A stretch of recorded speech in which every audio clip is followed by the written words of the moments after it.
Please feel welcome, dear listener. As we said last time, the Arctic has taken center stage in our podcast. Feel welcome in our second episode, in which we're going to discuss the geopolitics of the Arctic. We're going to do that with our honored guest, Mark Drinkwater, and my good friend and podcast partner, Rajeev Lachmipersad. We're going to discuss the more hardcore geopolitical interests of the Arctic.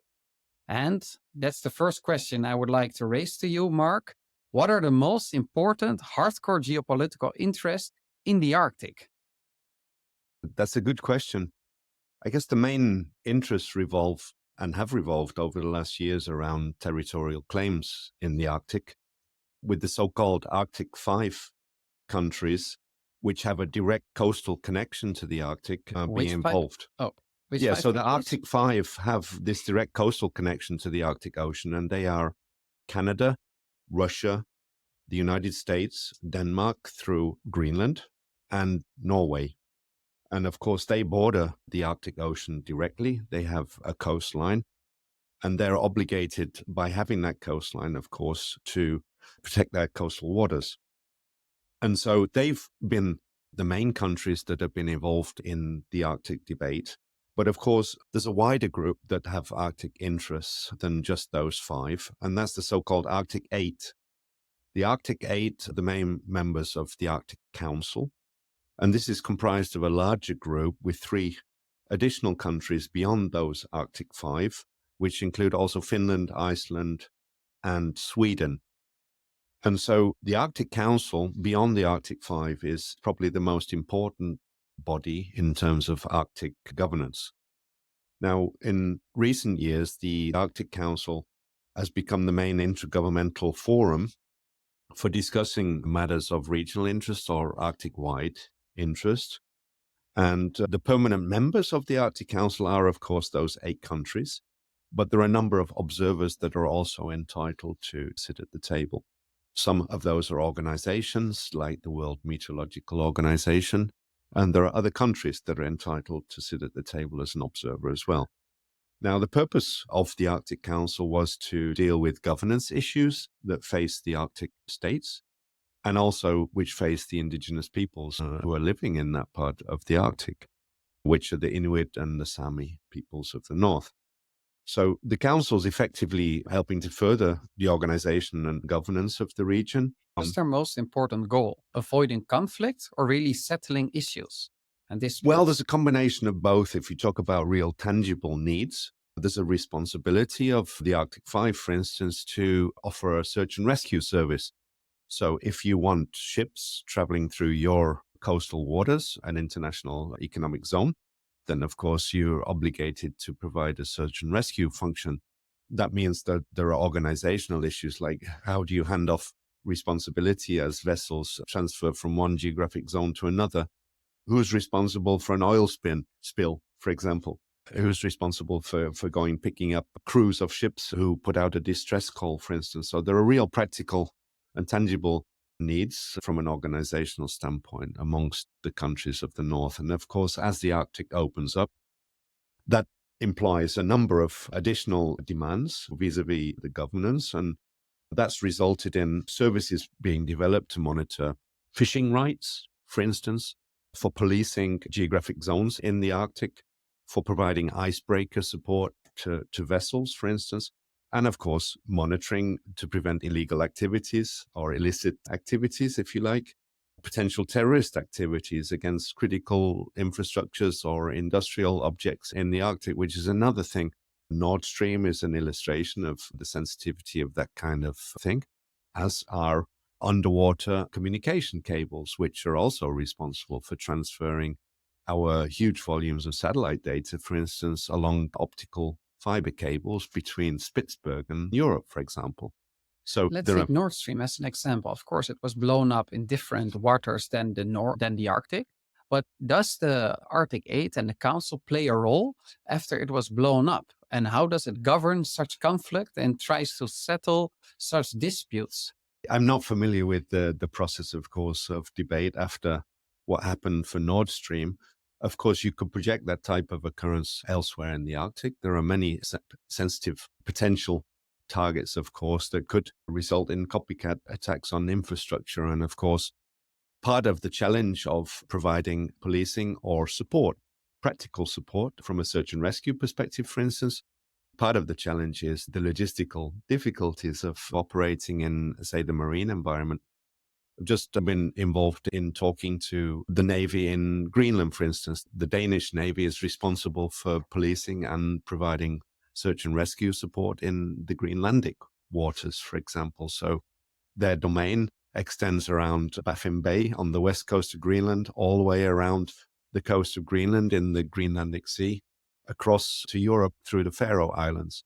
And so an illustration is this huge expanse of partially ice-covered water in the winter, through which you have to assure the safety of maritime operations and shipping, where to Greenland, of course, there's a huge reliance on shipping of goods, including food and food products, to the population of Greenland. So you can see that there are many dimensions to having to provide those types of security services, not least the demand that poses for satellite data. And that's where we come into the equation, because sustaining an ice service to produce, say, sea ice charts, which facilitate the movement of shipping during the spring and the summer months, where typically the ice might recede.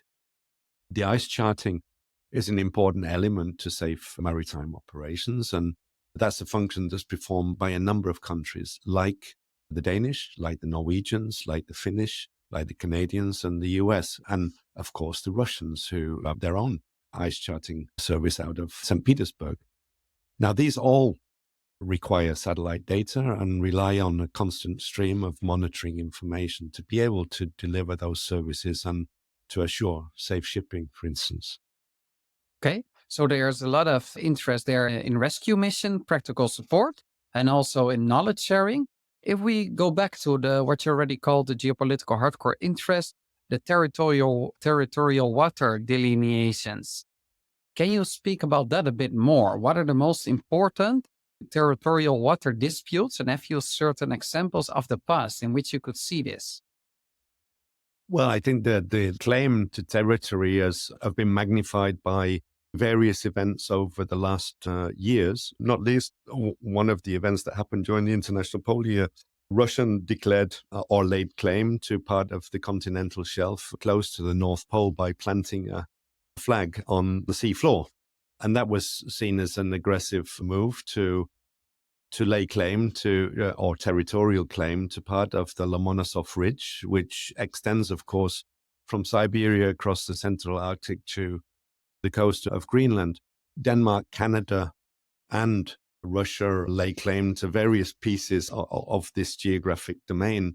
And of course, the actual extent of the continental shelf is and remains a matter of debate. And so science enters into this frame, of course, by enabling geophysical surveys or combinations of a variety of data like gravitational data or subsea coring data and so on to substantiate some of these claims. And so there's been a political forum in which many of these debates have been going on. And of course, the interests are, of course, in relation to future potential for exploiting natural resources in the Arctic, which might be on the seafloor or which might be on the coastal shelf. So science helps to delineate continental shelves and is providing subsurface data. In that way, science could also help states to exploit natural resources that are available under the surface in the Arctic. Do you have any insight for the listener how many natural resources can be found in the Arctic? Is the potential huge, as it's sometimes mentioned in the press, or is it a little bit less based on your estimation? No, I think it's reasonable to assume that over 25% of the world's natural resources reside in the Arctic, and this goes for oil. That there are natural resources locked up in frozen clathrates beneath the surface. There are oil resources known that have been untapped largely because of the logistical difficulties of operating in the Arctic. And if you go on land, you only need the ice sheet to recede because of global warming, and Greenland might have a huge area where potential mining of heavy metals or rare earths could sustain a very big economy in Greenland. And so there's both a threat and a benefit to global warming.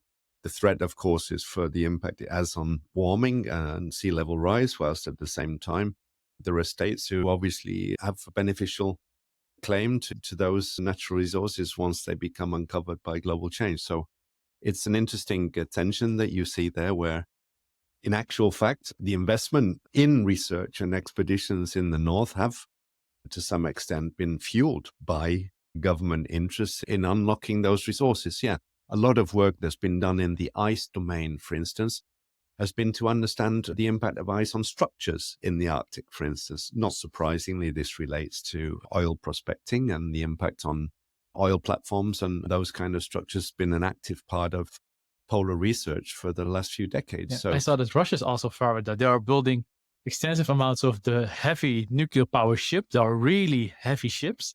And one of their jobs is, besides helping other ships going through the Arctic, is mainly helping tankers to go through the oil refineries and such. I also think that that's one of the main reasons they are heavily investing in Arctic marine heavy ships. And in fact, part of the activities in the last few years have been in relation to reopening ironically, many of the Arctic research stations that have been founded during the Cold War have been spun up again by Russia to reinvigorate, if you like, their Arctic programs.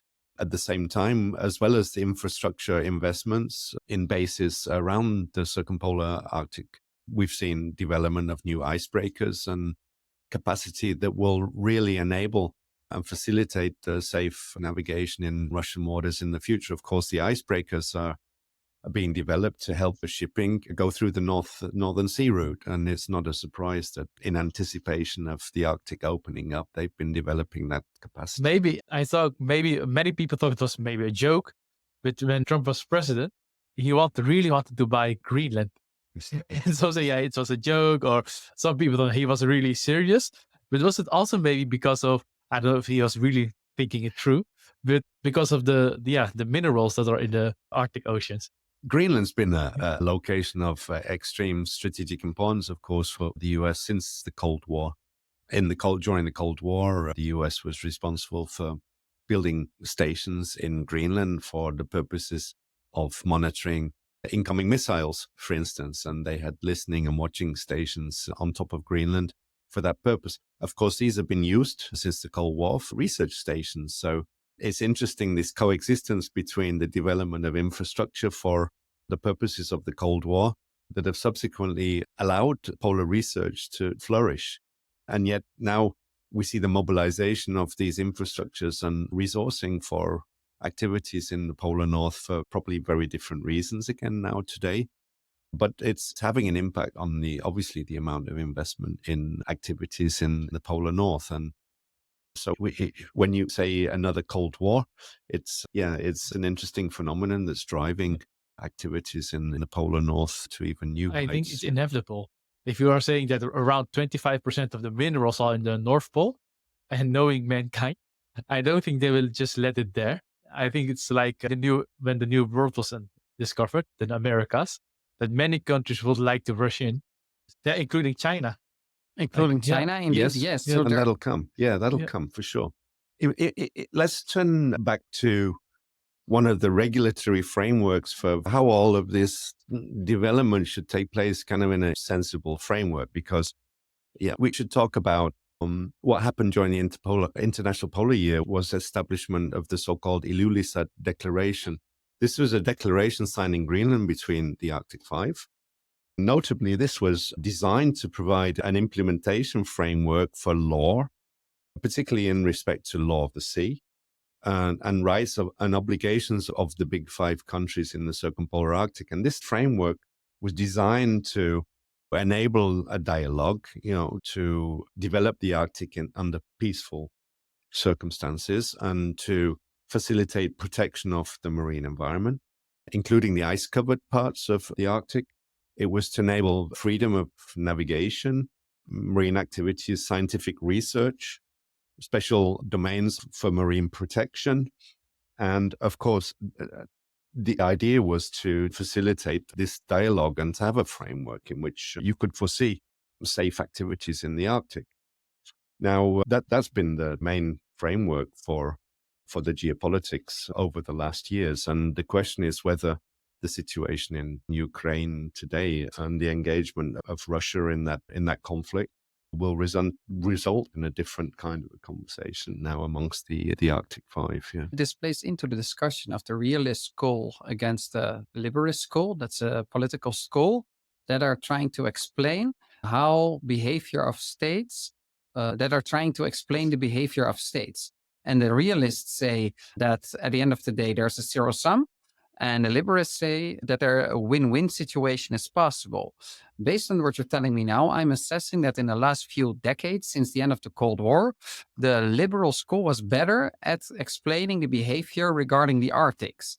Nowadays, we see a tendency worldwide that many countries, or the big three, 2 to 3 big blocs worldwide, the West, Russia, and China, view the behavior of states as a zero-sum game.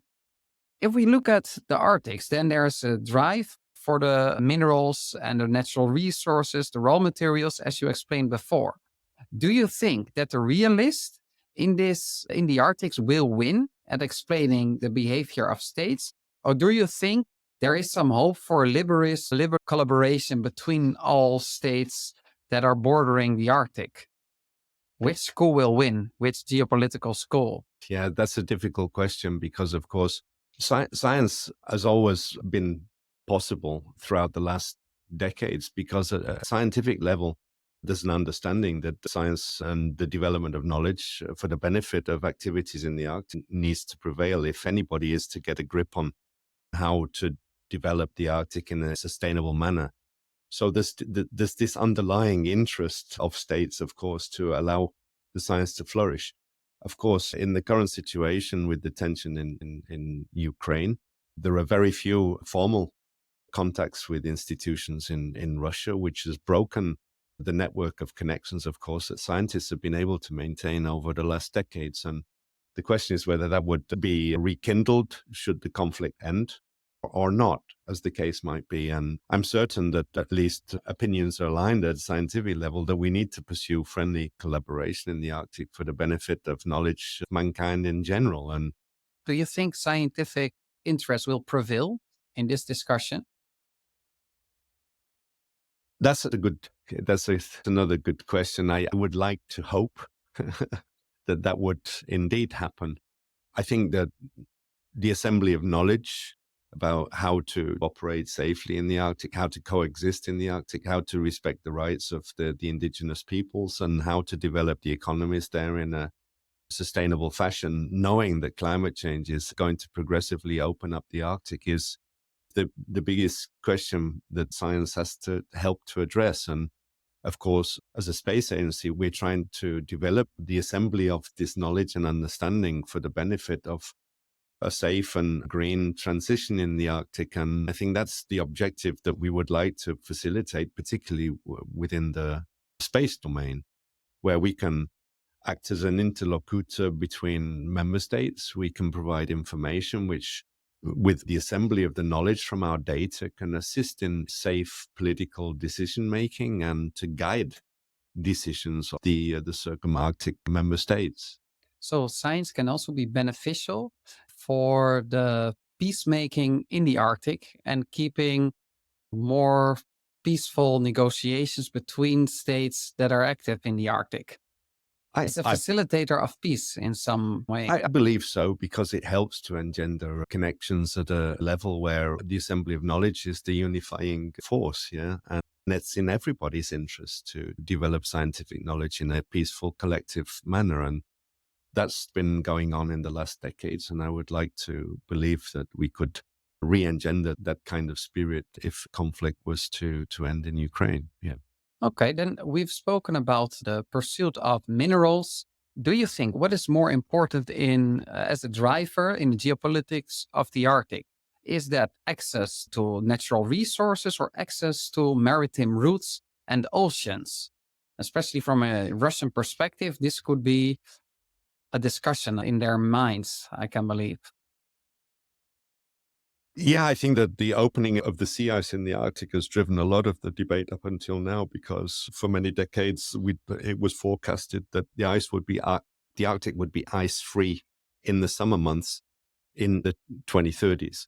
It's looking increasingly likely that we'll have an ice-free Arctic within the next couple of decades, at which point any seafaring nation could consider sending its ships with supplies through the Northern Sea route. Now, the question is whether they would have to travel through Russian waters or Russian coastal waters aided by icebreakers or not. At least in the last few years, it's been the case that ice conditions are quite unpredictable. And only this last autumn, a lot of ships were stranded in unfavorable ice conditions and rather thick ice conditions along the coast of the Siberian Shelf. And as a consequence, the Russian icebreakers had to go and rescue many of those vessels. So it's not completely predictable at the moment. And as a consequence, many shipping organizations still likely to use the Suez Canal for access between Asia and Europe, for instance. And so making transportation of goods more efficient is probably the biggest driving force for interest in that route through the Arctic. And we talked about China's interests, for instance, in making the transportation of goods to Europe even more efficient. And we've heard how...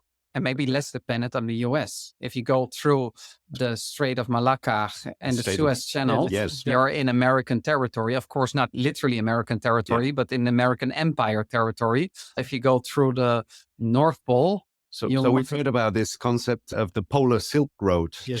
China have keen interest, of course, in helping to develop maritime routes through the Arctic because of the efficiency of transportation of goods to Europe. And the Polar Silk Road concept is underlying, of course, Chinese interests in developing relations with Russia. And so that's in the background, of course, to this whole debate about how the opening of the Arctic would increase trade through the Northern Sea route, for instance. And do you think this, normally Rajeev is always saying it's trade that unites and politics that divide. And you could say that the driving force of exploration is going to divide countries for natural resources, while trade could unify countries. Do you think if the main driving factor in the geopolitics of the Arctic is going to be the access to oceans, there might be unifying power there, even in the dynamic of geopolitics?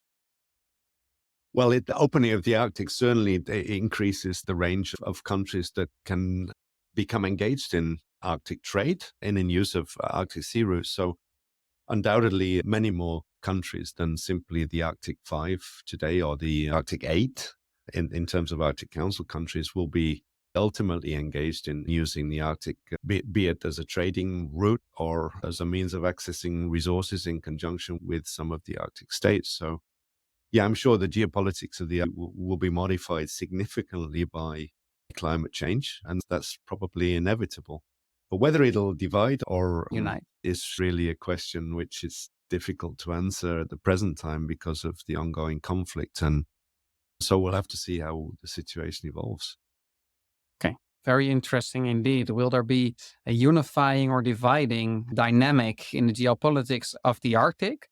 But just to make it clear for our listeners, to what extent do you think Russia could be a seafaring nation because of the melting Arctic? Yeah, that's a good question. Arguably, Russia is already a seafaring nation. They're accessing LNG, liquid natural gas, from ports on the Yamal Peninsula. They're processing minerals like at the nickel processing plants. And they're shipping along the Siberian Shelf, linking ports together today. And so they already see the importance of this maritime artery. And at the same time, the Russians have been developing an icebreaker fleet to assist other vessels in the Arctic from the countries that want to use the Northern Sea route. And so clearly they've been developing their capacity in this area, not least also in the military domain. Meanwhile, Russia's conducting war games in a 150,000 kilometer square area in the Barents Sea off the coast of Norway. This involves Russia's northern fleet with approximately 15 warships and submarines supported by the Air Force and coastal air defense units. So the Arctic is a hive of activity in Russia at the moment. Is Russia currently the strongest military power in the Arctic? No, that's a We good also question. talked back in Eastern Europe. I'm not party to many of the things that are going on in the defense sector, and public space is certainly not wandering into that terrain very often. And so, yeah, there are a number of Arctic states that have clear mobilization of military assets in the Arctic. And I've seen this tendency in many of the surrounding Arctic countries, but which country has the most power is a difficult question to answer. I can imagine. Is this militarization? Should we fear this militarization as European Union, European citizens? Not as long as there's a healthy dialogue, I think, amongst the Arctic states, which there are forums for having these dialogues, although I don't know the extent to which Russia withdrawn from the conversation in, say, the Arctic Council over the last years. The most important thing for the future is to maintain these fora for a healthy dialogue, to avoid geopolitical tensions from rising to the point where we approach any kind of conflict in the Arctic. At the moment, I would say that conflict's not likely, but of course, we have to maintain that dialogue. Okay, we have to maintain the dialogue to de-escalate at moments of escalation, which can be hard in the future. But until now, we are able of maintaining the delicate balance. And that brings us to the next subject. You addressed it already quite extensively, but to make it more clearer for our listeners, how will the geopolitical landscape look like in the future, according to you, or what different scenarios are there?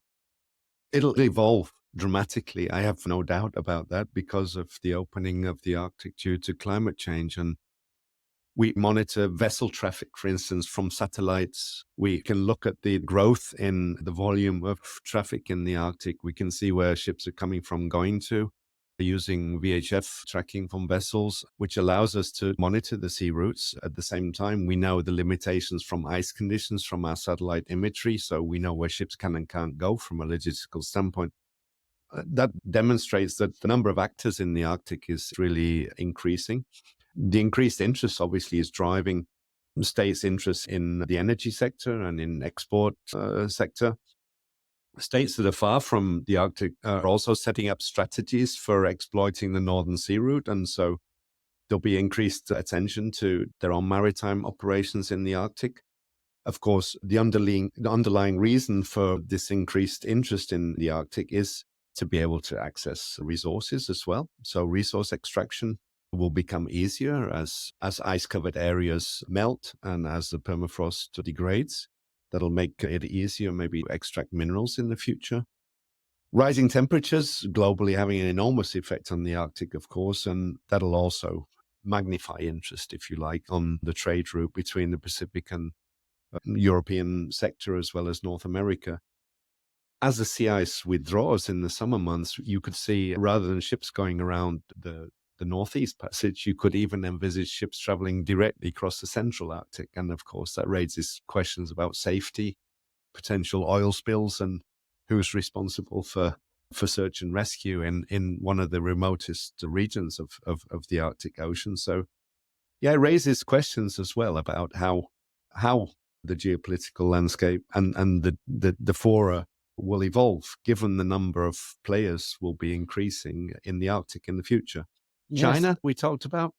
Meanwhile, China's been expressing strong intent to exploit the Northern Sea route, and they're using the Northern Sea route more and more for transportation of goods between China and Europe. So they're playing an important increasing role. And of course, their alliance with Russia is disturbing to a certain degree, and that also heightened attentions about the motives there, of course.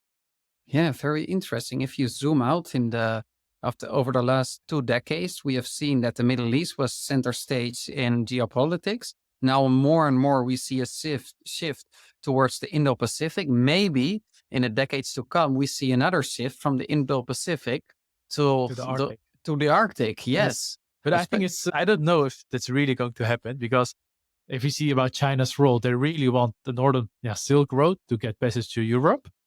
But at the same time, because of current geopolitical events, we see that Europe and America want to get more independent of China. There's a less. So I think, how much is it of added value to create another additional sea route to Europe? when the customer, Europe, America's on the other side of the Great Ocean, wants to be less dependent on that.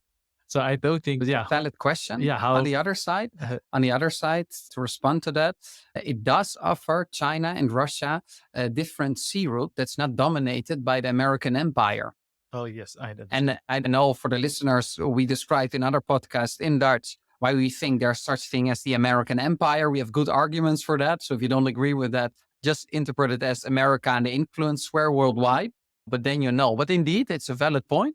We'll see whether there will be a shift from the Indo-Pacific to the polar region.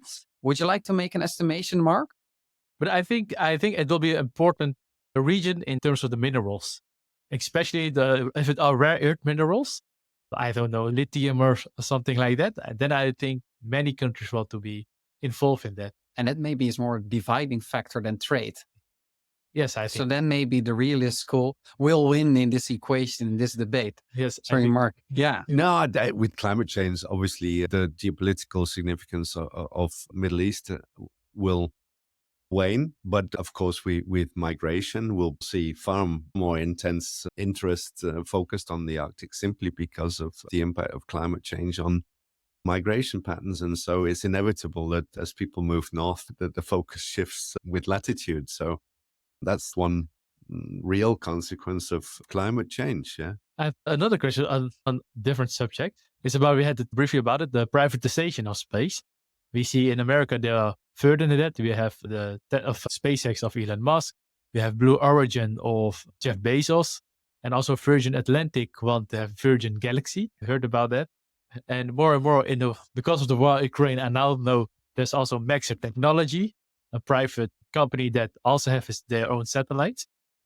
Yeah, just me as a European know American examples, but I don't know any European examples. How is the privatization of space in Europe? And do you think that's a good or not so good thing? Yeah, at least within the European Union, there's a huge stimulus now being put into the commercial sector to develop the same kind of commercial capacities that exist on the US side. That's leading to considerably more or greater investment in the private sector. Of course, I'm in a public space agency, so we see it as a threat as well as something complementary. It's a threat because governments that are investing in commercial space, of course, are not necessarily investing the same amount of money in public space. So we have to coexist with the commercial sector in the space business. But there are many places where we see that the coexistence is beneficial. Yeah, I see that with NASA. That NASA they get government money, and from the government they do bidding. Yes. So let's use some tangible examples. The EU is financing this flagship program called Copernicus, where we're developing a number of publicly funded satellites for the benefit of assembling knowledge, not only about the Arctic, but about the globe in general. At the same time, the commercial sector is being financed to develop similar types of information, but which are very complementary to the type of data that we collect. Examples are today in the weather forecasting sector. You would never have imagined that a commercial company might be able to play an interesting, financially sustainable role in the weather prediction sector. But today we have companies like Spire and CloudSpace building capabilities to provide information that's used in weather forecasting models. And that's one example where commercial space is playing an important role. Another one is that our satellites are largely designed to collect data at the global scale. And one of the things which is most complementary is our commercial satellites to provide very high resolution information at local scale. So we can complement one another by the ESA satellites collecting global scale data, complemented by the commercial sector that provide images at much higher spatial resolution that are of much more local interest for applications and services. So within the frame of Copernicus, we now have coexistence companies that are acquiring commercial data, and through data buys, they're also providing these complementary sources of information alongside our European Space Agency satellite data. So we're learning to coexist with the commercial sector. It's a growing sector in Europe, and it's going to be stimulated more and more by funding from Horizon Europe and through various European Union funding instruments in the future. And I think there are different types of privatization or even collaboration in space. There is collaboration based on knowledge gathering and data gathering, and of course, access to space. And both are being commercialized. How do you assess both types of privatization of space? Well, the first one, which I would call the application sector, has been driving growth of commercial sector here in Europe because that can be stimulated through our own data, through ESA collected data. So an idea can be spawned by the existence of a certain type of data. And then companies find a market niche for developing a service or an application of those data, which can enable them to develop a business. Now, can entrepreneurs also contact ESA to collaborate? Yes. In fact, we have a business innovation center that allows new company endeavors to explore the possibility of developing a sustainable business using space-based data. And this is something that we try to stimulate through our BIC, our Business Incubation Center, which is aligned with ESA close to Noordwijk and on the space park. And that provides a small environment in which new companies can investigate and elaborate on their business idea. And we can help them to mature the idea for it to become a commercial success. So also the ordinary entrepreneur can collaborate with ESA, of course, in specific domains, not for everything. But then the second type. So the second part was related to access to space. Tourism. Well, there's different types. First of all, if you have your commercial satellite, you need to launch it. And today there are no commercial small launchers inside Europe. And so there's a whole new sector being stimulated in Europe at the moment, which is the small launcher segment, which would allow you as a commercial company to launch your small satellite, which would be a microsatellite, washing machine sized or smaller CubeSats, as we call them. These are the commercial basis for many companies to investigate space applications. But at the moment, they're launched through rideshare agreements with ourselves, ESA, or with commercial companies like SpaceX or other launch providers around the world. That commercial sector can therefore benefit from Europe developing its own commercial avenues for small sat launches. And that's a sector that's going to grow over the next years. There are a number of endeavors at the moment. Unfortunately, one of the Virgin endeavors has gone bust after a failed launch recently from an aircraft slung launch vehicle. But there are other launch facilities being developed in Scotland, for instance, or in Norway, where we might foresee in the future much greater opportunities for commercial companies to launch their satellites. Is it something you think we should support the privatization of space? Yes, I think it's inevitable that the objective of many governments is to stimulate the commercial sector.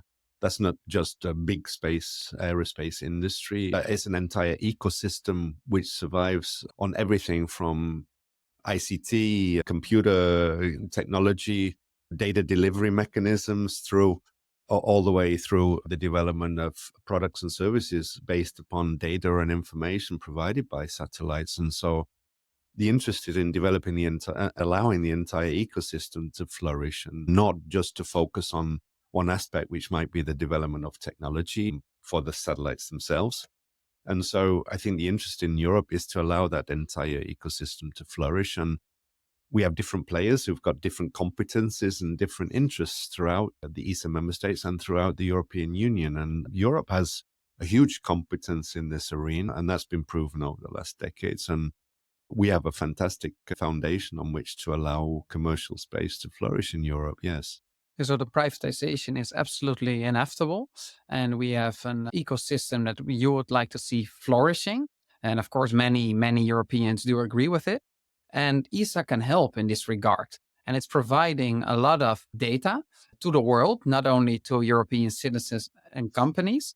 Do you support the idea of open access data and science, something the ESA is really strong at, but other parts of the world like Russia and China tend to have a different opinion and a different access to those data they collect? Yeah, that's an interesting aspect to the way science progresses globally. Of course, we've got a free and open data access policy for years now, which has allowed the use of European Space Agency data products to flourish. And That was proven by similar such actions taken in the US many years ago by the USGS, the Geological Survey, who was responsible for distributing Landsat data, which is one of the types of imaging data acquired by satellites, which is known very well globally now. It was through the public release of open and free release of those data that we saw the space sector flourish. And of course, all of these downstream applications and services flourished because the publicly funded satellite data was open to the world. We've seen the same growth in the remote sensing and space sector in Europe. And with our own policy to release the data freely and openly, we've seen the same trajectory in terms of the use and the applications of our data. So it's a natural progression, really, for publicly funded space agencies to go along this trajectory. That's helping to build, of course, the industry throughout Europe, and it's helping to build the competencies in using the data. When we compare ourselves, of course, to the countries that you mentioned, China and China and India, where their space industry is a little bit more reluctant maybe to follow the same trajectory right now, we, of course, try to encourage them to open up a little bit more their assets to the rest of the world. And that's a process that we're trying to stimulate through coordinating bodies for space agencies around the world. Why are they reluctant? Well, it's a combination of strategic assets, and there was always a feeling in the past maybe that after their public funding had been responsible for those developments, that they should profit first, maybe from whatever advances come as a direct consequence of the investment. Later, maybe when they feel a little bit more competent in that domain, they'll open up the avenues to access the products a little bit more. But at the moment, we have to stimulate them to play, I guess, in an arena where through peer pressure, they have access to the other data from space agencies. And we can only win globally from collective access to one another's data. The knowledge will grow as a consequence of that. And as we've said, the space can be a unifying force between member states by enabling collectively improvement in scientific knowledge. And when we think about some of the biggest global challenges today, water resource availability, greenhouse gas emissions, controlling the impact of global change on forest fires, extreme events, and so on and so forth, I think there's a collective global responsibility. What comes with that global responsibility, of course, is sharing of data and knowledge. So to face, as humanity, the biggest challenges of this time, we need knowledge sharing worldwide and access to each other's data. I completely and fully understand that. And maybe we are a little bit more ahead in the cycle of sharing data than other parts of the world. But to ask one, to place advocate of the devil, do you think that China, India, maybe also Russia can take advantage of our open access to the data? Of course they can. And that's one of the negative aspects, possibly, of the fact that we do make it free and openly available. On the other hand, we want to continue to provide an open playing field, I think, for the type of data that we collect, and these fair principles that should apply in science and research in general should govern the environment in which we share that data. And that's the principle, I think, that everybody can appreciate and understand and subscribe to. Whether they gain strategic advantage from accessing our data is a good question. Everybody has equal access to those data today. So arguably, they don't gain a specific advantage from consuming vast quantities of our data. We know that China's one of the biggest users of Copernicus data, for instance, collected by the European Union funded satellites. And whilst that might be worrying, it demonstrates an avid community in terms of consumption of our data in Asia in general. And that's also a good sign about the value of our space assets in Europe. So we definitely have valuable technology in space here in Europe, and that's proving valuable the world over.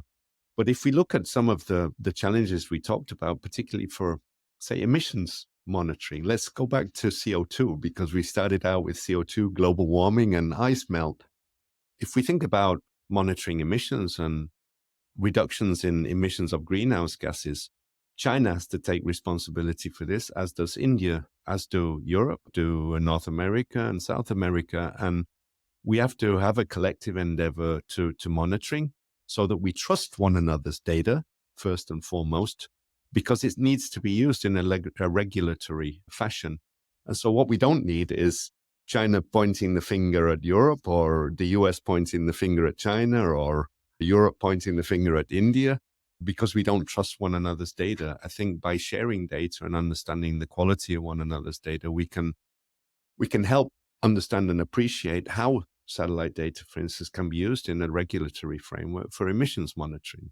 So when we talk about CO2 and methane monitoring in the Paris Agreement, for example, we need China and India on board. We need a fruitful, open conversation to flourish about use of one another's data, because that's the framework in which we'll succeed in working together to reduce emissions. So science can unify the world to face the biggest challenges we have as humanity. I think that's a very nice way of looking at it. And also, I think it holds a lot of truth. And in that regard, do you think there's something the European Union or maybe ESA can do better? Or maybe also the Netherlands? As you might have heard, listener, Rajeev and I are from the Netherlands. We did our best to make it as accessible for you as possible. Please forgive us if we haven't been able to achieve that. But can we do something better? Well, Are you free riders in the Netherlands? we have no, and I don't single out any one of our member states. The Netherlands is one of our funding member states and very important for the ESTEC facility here in Noordwijk in the Netherlands. But of course, finance for and public finance of space in Europe is one of the most important features that allows us to pursue our endeavor. And in that respect, we have a space summit later this year where we ask member states in Europe to come together and to reassess the value of space and spin-offs from space, but also the benefit of investment in space in general, because we'd like to accelerate investments in space so that Europe can play a bigger role in the space sector. And in that respect, not only the ESA member states, but the EU has a valuable role to play. And if we turn attention to the Arctic, the EU has got a valuable role to play, not only in boosting the space economy in Europe, but also through its Arctic policy. That's something we haven't spoken about, but let's touch on the EU Arctic policy for a moment, because if we come back to art and sustainable development, the EU has established a framework from the EU's updated Arctic policy that was published in October 2021. And the goal there is to preserve the Arctic as an area of peaceful cooperation. The EU wants to demonstrate that it's got valuable assets in support of understanding climate change in the Arctic, and in terms of using those assets to support sustainable development in the future. And so the EU has a very important role to play. They also finance a considerable amount of our satellite projects through the Copernicus system. And there we're developing satellites specifically for monitoring the Arctic in the future, for instance. So investment in space is an area where our ESA member states and the EU can help. Of course, it comes down to finances in the end. We have big ambition, as you will have gathered, and the idea is to continue to grow the space sector in Europe in the future in general. And in order to achieve that, more funding would be Great. essential. Yes, we think about space for a green future. We think about decarbonizing European economy and how space can help take rational policy decisions. And so space is the essential ingredient to helping economies throughout Europe to develop sustainably under those circumstances in the future. And so, yes, more funding is always beneficial, of course, for continuing to develop our competencies and our technological capabilities. And space has been proven to help boost economies throughout Europe, and there are economic surveys that demonstrate the value of investment in space. And so I hope member states continue to value ESA, and we'll look forward to more fantastic developments in the future, I'm sure. Yes, and I also think like the space is enormous, and like there's no boundaries. I think the technologies that came out of the space technology are also boundless. So it's, of course, you need to invest in it. On the short term, you won't get that much, but in the long term, the technology, the wisdom, name it, I think that's endless. Yeah, almost. that's been proven. Yeah. I like to think over the years, and when we reflect back on the amount of impact that space has on our daily lives, I think it's proven to have brought beneficial technologies. And in the long run, we're going beyond just the technological aspect of things. We want space to have a beneficial impact on everybody's daily lives, and that's how important space has become to us. So I hope that our member states will continue to value what we do, and that the commercial drive, of course, doesn't undermine the role that I think public funded space has to play in the future in Europe in general, as a unifying theme across all of our member states. Yeah. Science can unify. In order to face all challenges we have as humanity, we need space science. And we made some quick calculations that the ESA is getting around 600 million euros a year. Correct, right? Something in that order of magnitude, although we have a variety of investments that come to ESA. We have also joint programs, for instance, with the European Union for Copernicus. And so there are sources of funding from EU framework funding, for instance, for Copernicus, which complement what our member states are funding. And we have a variety of programs which together amount to much more than that. But it's the collective endeavor, of course, across our member states. And if we go back to the beginning of the conversation, we have 26 member states who valuing what we do in observation of Earth inside ESA, which is only a small part of the overall programs that we have. Of course, we have telecommunications, we have navigation programs, we have space science programs, we have manned space flight. And so Earth observation is clearly only one piece of the overall jigsaw puzzle for space in Europe in general. Okay, so there's a budget there. Just to remind our listeners that FC Barcelona, a football club in Spain, is having a yearly budget of around 600 to 800 million euros. So just try to imagine what's more important, the football club in the northeast of Spain or ESA. And then to all policymakers, of whom I know there are many from the Netherlands who are our listeners, please increase the budget for the Netherlands and maybe also elsewhere in Europe. The humanity needs it, and we can benefit from it ourselves as well. And also the economic growth will expand in the years to come. That brings us to the end of our podcast. Mark Drinkwater, thank you very much for coming. I really, really appreciate it. Rajeev, do you have something concluding remarks? No, the only concluding remark is, I was wondering if it's possible to go to space as a tourist. Would you go there? I would, of course, take the opportunity today. Maybe the risks of the past have been reduced today. Space is a safer place, but that's opening up, as we've seen, the avenue for space tourism in the future. So who knows? Let's hope that the next podcast we will record it somewhere in space. Yes. I think that's a very excellent last question. Thank you very much, Rajeev.